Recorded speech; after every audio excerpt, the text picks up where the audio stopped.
Bonjour à toutes, bonjour à tous, bienvenue au bar de l'économie. Aujourd'hui, un sujet qui vous concerne tous, c'est notre sécurité, notamment la sécurité de nos lieux de vie, que ce soit habitation ou bureau. Et pour ce faire, j'ai à mes côtés Artifil, représenté par son fondateur, c'est Alain Staron. Bonjour. Bonjour. Bienvenue au bar de l'économie. Merci. Alors, vous allez 2 fois plus vite, vous êtes un coureur de fond finalement. Non, un sprinter qui fait des courses, des marathons. Voilà, c'est ça, vous faites des marathons. C'est la figure imposée des startups. Enfin, vous faites un marathon, c'est vrai, pour pouvoir démarrer encore plus vite que tout le monde, mais il faut quand même savoir courir et faire une course de fond pour arriver à tenir le produit, les délais. Vous allez nous raconter tout ça parce que vous arrivez avec un produit qui disrupte complètement le marché de la sécurité en France. Tout à fait, tout à fait. En fait, la genèse de l'histoire, c'est moi je suis pas du tout du milieu de la sécurité et c'est peut-être pour ça qu'on arrive à disrupter. Vous savez que quand vous êtes depuis des années dans le même métier, c'est compliqué d'ouvrir ses œillères. Donc je viens d'ailleurs, j'ai fait plein de choses dans ma vie et on a croisé un concours organisé par Bouygues Télécom pour innover dans le monde de la sécurité. Donc avec votre associé, vous vous êtes dit, on n'y connaît rien, mais ça fait rien, on y va. Non, avec notre associé, on s'est dit, ok, c'est un sujet, est-ce qu'on a une manière de répondre intelligemment ? Je suis pas sûr d'y aller. Et en réfléchissant un petit peu, en appelant surtout les experts du secteur, on a compris où étaient ce qu'on appelle les points de douleur, les pain points. Et comme moi je connais très très bien la technologie, on a trouvé des solutions en base d'intelligence artificielle qui permettent de résoudre le problème. Oui, parce qu'il faut dire quand même à nos auditeurs que vous êtes ingénieur, ça sort pas du chapeau. Non, absolument, je suis ingénieur et j'ai fait un doctorat en traitement du signal, qui est comme on appelait l'intelligence artificielle il y a très très longtemps. Voilà, donc c'est mon dada, en plus c'est mon data, la data science. Donc ce qui fait qu'avec votre associé, on peut donner son nom Oui, c'est Michael Balb. Voilà, tous les deux, vous vous dites, on peut réfléchir à un produit et on va répondre au concours de Bouygues Télécom, et ça démarre en 2020. Et donc, dans le courant de l'année 2020, on nous pose le problème. On passe l'été à téléphoner à droite à gauche, à comprendre quel est le problème, puis à imaginer une solution et à téléphoner cette fois-ci aux fournisseurs de technologie pour s'assurer que la solution était viable, morceau par morceau. Et puis voilà, on présente notre idée, c'est une idée du PowerPoint au jury qui nous choisit comme étant la bonne solution. Voilà. Alors expliquez-nous un petit peu, montrez-nous aussi ce boîtier. Alors voilà, donc incroyable, c'est pour sécuriser un lieu, exactement, je dis, de vie. Le principe est très simple. Et ce qu'on a constaté nous, c'est que en tant qu'utilisateur, déjà à chaque fois vous voulez sécuriser votre lieu, quand vous partez, vous devez l'activer. Donc plein de méthodes possibles pour l'activer. Puis quand vous rentrez, il faut le désactiver. Puis il faut le désactiver assez vite, sinon ça se met à sonner. Et de fait, c'est aujourd'hui la première source de fausses alertes dans ce métier. Et extraordinaire, vous avez une fausse alerte en gros tous les mois et demi, selon que vous êtes chez des particuliers ou dans le professionnel. Et ces fausses alertes, c'est un coût économique important, puisque vous avez des gens qui au téléphone répondent pour vous expliquer comment il faut appuyer sur le code, ça n'a rigoureusement aucun intérêt. Activer, désactiver une alarme, c'est compliqué pour l'utilisateur et ça coûte beaucoup d'argent en fausses alertes. Donc qu'est-ce qu'on a fait ? On a fait un boîtier qu'on n'active pas et qu'on désactive pas. Il est tout le temps activé. Donc on gagne cette étape et du coup on répond à ces deux problèmes à la fois, simplicité d'usage et baisse des coûts. Il faut dire à nos auditeurs, parce qu'on est diffusé en vidéo et en son, donc que ce boîtier, c'est un boîtier donc d'alarme que l'on pose évidemment sur une porte, et il n'est pas plus grand qu'un smartphone. Exactement, c'est un smartphone un peu plus épais, il fait 3 cm, un peu moins d'épaisseur. Et il est un peu plus petit en surface qu'un smartphone. Alors, c'est cette intelligence artificielle qui en fait passe son temps à analyser les vibrations qui ont lieu sur les portes. Et qui sait dire en une demi-seconde si la vibration est une vibration donnée par une clé, quelqu'un qui rentre chez lui, ou si c'est une vibration, je prends le cas le plus compliqué, donnée par un crocheteur qui est en train de crocheter la serrure. Au bout d'une demi-seconde, l'intelligence artificielle sait discriminer les deux, ce qu'aucune autre méthode sait faire, puisque c'est très très voisin. Et puis au bout d'une seconde, on est de plus en plus sûr, et puis au bout de 2 à 3 secondes, le système parle, ce petit boîtier parle, et dit attention, ce site est sécurisé, la sirène va se déclencher dans 20 secondes. D'accord, donc en plus, il parle à celui qui rentre... Alors non seulement il parle, mais il écoute. C'est-à-dire quand le boîtier dit attention à une alerte, il attend de l'utilisateur sur son téléphone le fait de dire que c'est une fausse alerte, pardon, je me suis trompé, j'avais un peu bu hier soir, j'ai pas trouvé la clé, il faisait nuit, peu importe. Et s'il ne répond pas, le boîtier enregistre à ce moment-là seulement une quinzaine de secondes de son et envoie ce son à un télésurveilleur. D'accord, Et donc quand la en fait, sirène se déclenche, c'est plugué avec une société de télésurveillance. absolument.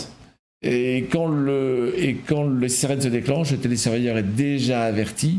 Et donc il lève le doute. Et s'il se rend compte que c'est vraiment une attaque qui est en train de se produire, il envoie la police. Alors, vous avez dit que ça se mettait... donc ça veut dire qu'il faut le poser sur chaque ouverture qu'on a. Comme toujours, quand vous démarrez une solution disruptive, vous n'adressez pas 100% du marché tout de suite. Vous allez, en général, sur ce qu'on appelle l'océan bleu, là, le marché qui n'est pas très bien couvert. Aujourd'hui, l'ensemble des solutions, toutes les solutions du marché sont complexes et adressent assez bien le cas des maisons. Elles sont toutes beaucoup trop chères pour le cas des appartements. Dans un appartement, vous avez un maillon faible, la porte. Alors, sauf si vous visitez au rez-de-chaussée ou au dernier étage, mais l'immense majorité des appartements, vous avez un maillon faible, la porte. Donc, ce boîtier suffit pour protéger un appartement. La moitié de nos concitoyens vivent en appartement, et c'est le cas de la moitié des Européens. Donc, il y a un marché extraordinaire. Donc, notre premier marché, c'est les appartements. Alors, quand une porte a une fenêtre, et si le voleur rentre par la fenêtre de cette porte, est-ce que ça détecte ? Oui, absolument, parce que ce boîtier détecte tout. Je voulais parler du crochetage, mais il détecte les coups, il détecte les pieds de biche, il détecte les chocs, il détecte tout. Et il vous dit ce qui se passe. Donc, vous inventez ce boîtier disruptif en 6 mois, finalement. La conception a pris, oui, c'est toujours pareil. Vous savez, l'innovation, c'est un éclair. Donc c'est un matin en se réveillant, en prenant sa douche, voilà. Donc c'est pas 6 mois, c'est 1 seconde. Après, il faut 6 mois pour valider la théorie.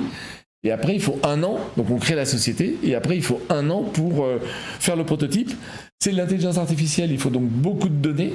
Donc il faut 1 an pour acquérir assez de données avec un premier boîtier qu'on appelle Alpha Test. C'est un boîtier qui fait pas du tout ce qu'on veut, mais qui récupère les données. Une fois qu'on a fait la preuve que l'intelligence artificielle est assez fine pour détecter les différences entre entrée normale et entrée intrusive, à ce moment-là, on se lance dans la conception du vrai produit. Voilà. Et donc tout ça prend 1 an. Donc vous visez en priorité le marché des appartements, on l'a bien compris, et vous dites un boîtier suffit pour un appartement. Absolument. Inutile d'en mettre sur les fenêtres. Ben non, parce que si vous êtes au 3e étage, qui va rentrer par la fenêtre ?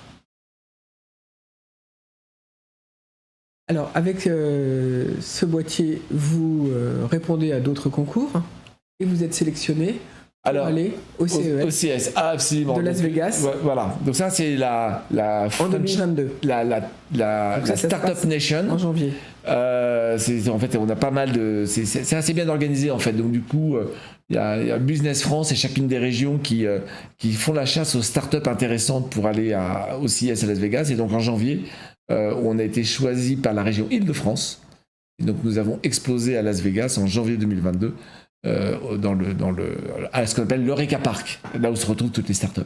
Quel endroit, en 2022, c'était l'endroit le plus fréquenté. Je vous rappelle qu'on sortait du Covid. C'était l'endroit le plus fréquenté du CES.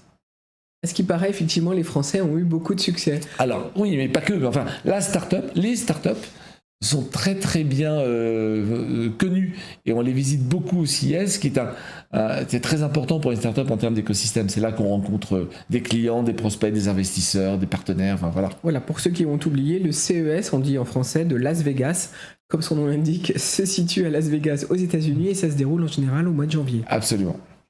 Donc là, vous rencontrez pas mal, vous faites pas mal de contacts. Est-ce que ça vous ouvre tout de suite le marché de l'international ? Alors, oui et non. C'est-à-dire que, on a pris conscience que, bien que les Américains soient très équipés en système de sécurité, tous ceux qui ont un appartement secondaire en ville, ils ne savent pas comment le protéger. Donc, on a eu énormément de gens. Donc, c'est de l'étude de marché macro, quoi. C'est pas forcément très précis, mais ça conforte notre intuition du fait qu'il y a un marché aux États-Unis. Bien. Mais pour aller aux États-Unis, c'est compliqué. Il faut être homologué FCC, il y a un certain nombre de choses à faire.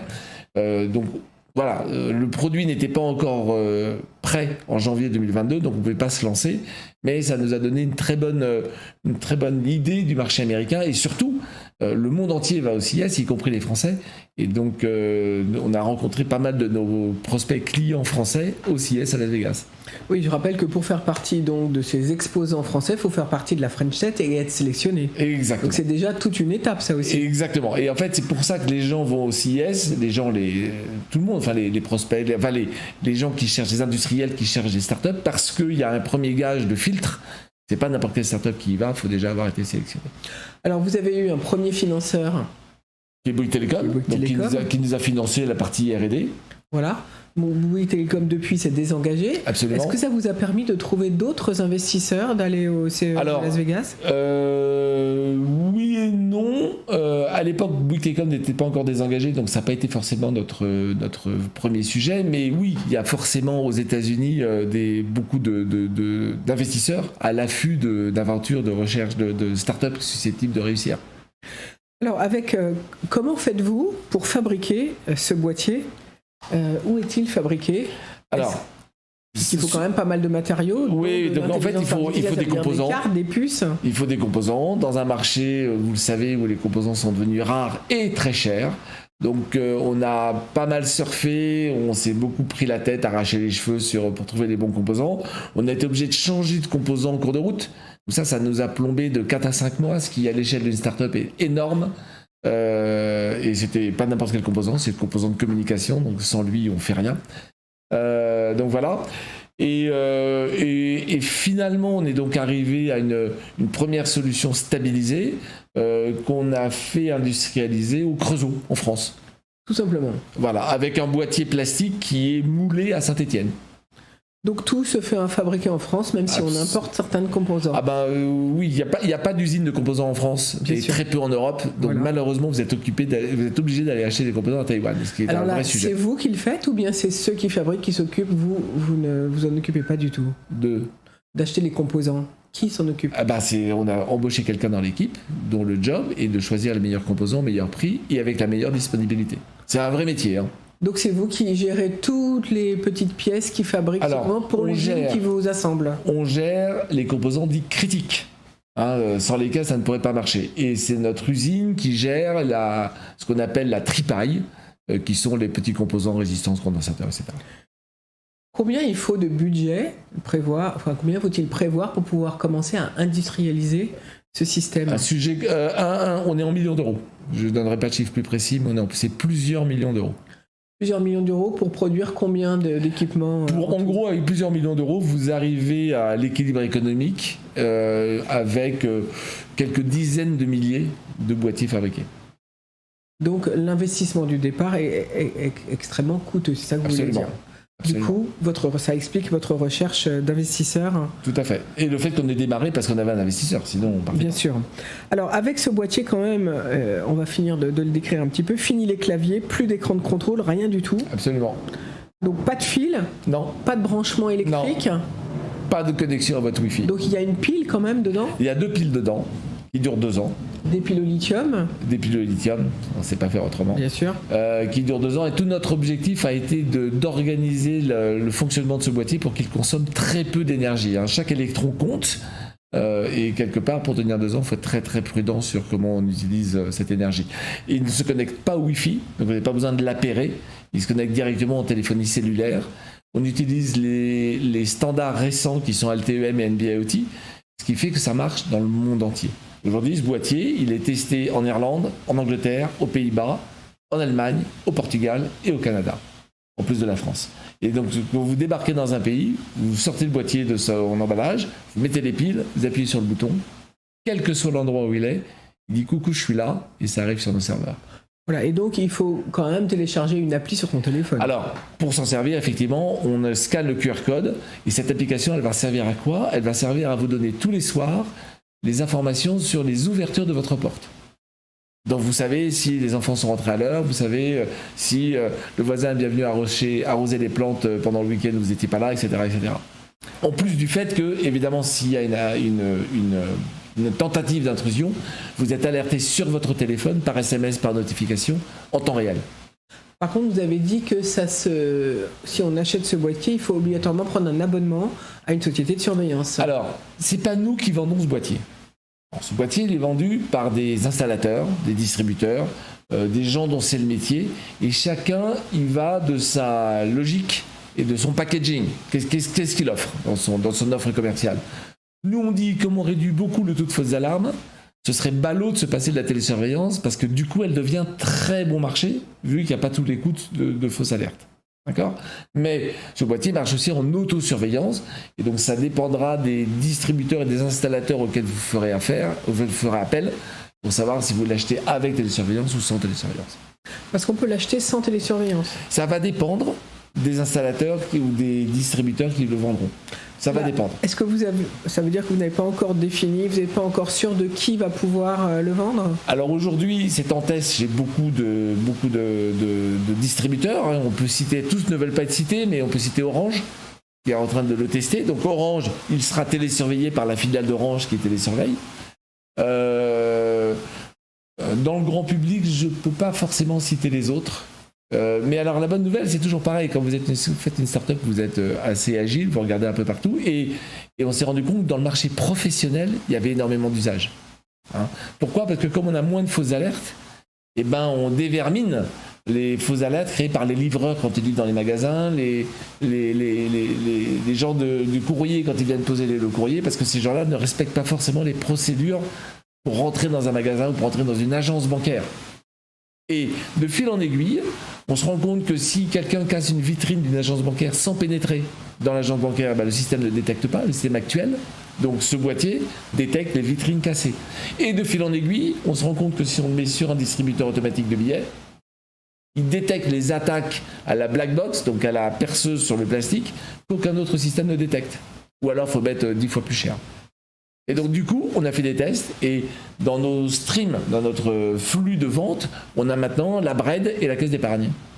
D'accord, donc ça veut dire qu'en fait, à l'instant, le produit checking que vous nous présentez aujourd'hui, donc qui sécurise nos appartements, éventuellement nos maisons, peut servir aux professionnels et notamment aux agents bancaires. Absolument. Mais vous imaginez, dès que vous avez un lieu un peu isolé, une éolienne, votre abri de jardin, une cave, un bateau, si vous avez un lieu isolé, c'est-à-dire vous n'avez pas d'électricité, pas de Wi-Fi, ce boîtier permet de vous dire ce qui se passe tous les soirs, ce qui s'est vraiment passé normalement, et en temps réel, s'il s'est passé quelque chose d'embêtant. Et puis ce qui est intéressant, c'est que vous dites que ça dure 2 ans, puisqu'il y a 2 piles au lithium qui durent 2 ans sans électricité, je rappelle. Comment alors du coup, c'est pour ça que je disais en introduction que vous êtes un coureur de fond, parce qu'il faut quand même s'il faut faire du sprint au départ pour avancer plus vite, là maintenant c'est la phase, j'allais dire, d'installation en vue de la revente. Comment vous envisagez l'avenir, marché français en priorité, et par rapport à tous les pays que vous nous avez cités ? Alors marché européen, je ne pense pas qu'on puisse faire une start-up en technologie si elle n'est pas mondiale. Voilà. Donc marché français, on n'y arrivera pas. C'est impossible. On est trop petit. On est trop petit. 60 millions d'habitants, 23 millions de foyers. Enfin, n'importe qui arrive en ayant déjà vendu 100 millions de boîtiers, il sera forcément meilleur que nous. Donc une société ne peut pas vivre sur le marché français. Donc à minima, c'est le marché européen. Donc du coup, ce boîtier, quand il vous dit attention, alerte dans 20 secondes, il le dit en portugais, en allemand, en anglais, il le dit dans toutes les langues. D'ailleurs, ça bluffe nos distributeurs locaux parce qu'ils voient un Français arriver avec son petit boîtier, le boîtier lui parle dans sa langue. C'est intéressant. Bon. Donc on vise le marché européen, et comme on fait, on vise des distributeurs, des spécialistes de la sécurité qui sont les leaders dans chacun de leurs pays. Donc on a comme ça choisi dans chacun des pays dont je vous ai parlé, on a repéré un leader intéressé par ce produit et donc qui achète ce produit pour le revendre localement avec la télésurveillance locale ou en autosurveillance, c'est lui qui décide. Alors là, ça veut dire que vous allez sélectionner donc votre réseau de vente. Absolument, ils sont en train de tester, donc c'est pratiquement sélectionné. Là, pour la fabrication, comment ça se passe ? Est-ce que vous êtes déjà en train de fabriquer X milliers d'exemplaires ? Non, alors... Ou bien vous attendez les premières commandes ? Non, on a fabriqué plusieurs centaines en avance de phase et on a un plan fabriqué des milliers. Et alors, c'est effectivement un sujet très compliqué pour une start-up, c'est bien choisir le volume de fabrication pour ne pas être en rupture de stock par rapport à nos clients et ne pas avoir trop de stock, ce qui pénalise la trésorerie. Donc voilà, là c'est un truc à gérer assez finement. Et du coup, l'avenir, c'est comment pour vous ? Comment vous voyez ça ? Ça c'est un... j'y connais rien en sécurité, j'y connaissais rien en sécurité. C'était pas un sujet auquel je m'intéressais. En revanche, il y a d'autres sujets qui m'intéressent, qui sont des sujets un peu plus macro. Et typiquement, ce boîtier check-in, c'est le point d'entrée vers une vision que nous avons qui est que quand vous mettez ce boîtier dans un chip, on peut le réduire dans un chip, alors ça coûte 2 millions d'euros de plus pour le mettre dans un chip, mais ce chip, Vous pouvez l'intégrer partout, dans n'importe quelle infrastructure. Et qu'est-ce qu'il fait ce chip? Il monitore votre infrastructure, c'est-à-dire il dit qu'est-ce qui se passe, il vous prévient s'il se passe quelque chose de grave, et il fait en plus de la maintenance, c'est-à-dire qu'il s'aperçoit dans le temps, les vibrations naturelles évoluent, il est capable de dire qu'il faut changer telle et telle pièce. Donc vous pouvez, ce que j'appelle smartening infrastructure, rendre chacune des infrastructures autonomes, c'est-à-dire auto-maintenues, auto-sécurisées et monitorées. Voilà, c'est ça la vision. Vous imaginez que vous achetez une fenêtre, cette fenêtre sera autoprotégée. Donc vous envisagez de travailler dans le futur avec carrément les constructeurs? Absolument. De s'intégrer au plus près des infrastructures. On pourrait l'intégrer donc dans une structure de fenêtre. C'est ça dans une structure de fenêtre ou de porte. De porte, de fenêtre, de pont, d'immeuble, de tout ce qu'on veut. Et philosophiquement, quand vous réfléchissez, en fait, en tant qu'humain, on a construit un paquet d'infrastructures pour se protéger. Hein, on a maintenant des toits pour s'abriter, bref, je ne vous refais pas l'histoire. Et ça, c'est un coût humain. C'est-à-dire que toutes ces infrastructures, il faut qu'on les entretienne. Je n'ai pas fait le calcul, mais il y a beaucoup d'emplois consacrés à l'entretien des infrastructures. Si maintenant je peux soulager ces infrastructures grâce à ce petit chip que je mettrai dans chacune d'entre elles, je soulagerai tous ces emplois. Alors, dire pourquoi soulager des emplois? Parce que dans 80 ans, on ne sera plus que 4 milliards sur Terre. Donc, si on s'y prend, et la moitié seront très âgés. Donc si on ne s'y prend pas maintenant, on va avoir un gros problème. Et ce gros problème arrive d'ailleurs déjà dans des pays comme le Japon ou même l'Italie qui vient de se réveiller. Donc voilà. Donc notre objectif, c'est quoi? C'est de rendre des infrastructures autonomes pour avoir moins d'humains en train de simplement les entretenir. Ah, vous dites qu'on sera moins nombreux qu'actuellement? Oui. Carrément pendant le futur. Oh, c'est pas moi qui le dis, c'est les dernières études qui montrent que en fait la population va baisser. Elle fait un pic. Elle fait son pic en 2060. Donc en 2060, on sera 9 et quelques milliards. Et à partir de 2060, ça descend. Alors donc ça, c'est pour vous, c'est l'étape suivante de réflexion par rapport à ce boîtier. Oui, c'est toujours pareil. La deuxième étape, c'est de miniaturiser encore Absolument. plus. C'est-à-dire qu'on se disrupte nous-mêmes. Là, on vend un boîtier. Et notre auto-disruption consistera à dire on vend le chip aux gens qui vendent des infrastructures. Au lieu de vendre un boîtier à l'utilisateur final, on remonte d'un cran dans la chaîne de valeur. L'Instaron, ça vaut combien ce boîtier? Quel est le prix conseillé? Alors le prix conseillé, parce que comme, encore une fois nous ne le vendons pas, on donne juste un prix puis après on laisse nos distributeurs définir ce qu'ils veulent. Donc vous avez compris que la télésurveillance est très efficace avec notre boîtier puisqu'il n'y a pas de fausses alertes. Donc nous recommandons la télésurveillance. 24 mois de télésurveillance inclus, ce boîtier coûte 389 €. Voilà, c'est dit. Pour 2 ans de tout inclus. Voilà, donc, et puis ensuite... Si vous faites les calculs, on est 2 fois moins cher que le marché. Et puis ensuite, il y a bien sûr l'abonnement à votre société de télésurveillance. Non, qui est inclus dans les 24 mois. Ah, c'est inclus dans les 24 mois. Donc c'est au-delà de 24 mois, ça coûtera entre 7 et 8 € par mois. Voilà, et donc ça, effectivement, ça disrupte complètement le marché parce que si on s'est déjà renseigné sur le prix d'installation d'une alarme... Et son usage mensuel. Et son usage, voilà, c'est ça. À qui ça n'est pas arrivé de déclencher son alarme, je pense que tout le monde nous connaît ça. Qu'est-ce qu'il vous faut pour le futur? Quels sont vos besoins? Puisque vous voulez encore disrupter, ça veut dire des millions encore. Oui, alors il faudra des millions. Une partie sera en autofinancement parce que c'est une partie du moment où le développement est fait sur ce boîtier, quand on le vend, on commence à gagner de l'argent, ça c'est très bien. Le nerf de la guerre, ça va être le recrutement. Parce que je dis qu'on va économiser des emplois sur le monde des infrastructures, mais on a besoin d'emplois qualifiés pour développer ce produit, d'ailleurs pas seulement développer, pour l'exploiter, pour le vendre. Donc on a besoin de monter une équipe et on se rend compte que sur le marché de l'emploi, c'est extrêmement tendu. Nous avons beaucoup de mal à recruter des gens. Et du coup, pourtant, vous êtes passé de 2 personnes à 13. Oui, mais il faut qu'on soit 30 dans un an. Voilà, l'objectif c'est 30, donc appel à tous les candidats qui veulent... Dans tous les domaines. Dans tous les domaines. C'est-à-dire à la fois ingénieur, donc ingénieur à la fois logiciel, un peu de hardware, logiciel embarqué, data science, beaucoup de data science, à la fois dans l'exploitation, donc des gens capables d'exploiter une flotte de capteurs qui va vite se compter en dizaines de milliers d'unités, à la fois du marketing, à la fois du support des ventes, des vendeurs, enfin voilà, toute une équipe à monter. Et notre prochain jalon, c'est 30 personnes fin d'année prochaine. Puis après, on continue à monter. Voilà, je sais qu'il y a beaucoup de chercheurs d'emploi qui nous écoutent, donc, et notamment, je pense à tous les jeunes que je reçois ici. Donc, du coup, contactez à l'Instaron. Contact@artific.com. Sur le site, contact@artifil.com. Voilà, ou alors peut-être par LinkedIn, tout Ou par LinkedIn, ça marche on aussi. vous envoie un petit mot et Tout ça à marche, fait. vous répondez. Tout à fait. Vous êtes réactif. Absolument, à tout le monde. Voilà. Ouais. Voilà, vous savez tout. Alain Staron, merci beaucoup d'avoir présenté ce checking, ce nouveau boîtier d'alarme, pas plus grand, je le rappelle, qu'un téléphone qui n'a pas besoin d'électricité et qui sécurise votre lieu de vie, en particulier si vous êtes en appartement, puisque logiquement, le point d'entrée, le maillon faible, on va dire, c'est la porte d'entrée. Voilà. Très bonne journée à vous. Merci beaucoup. Bonne journée.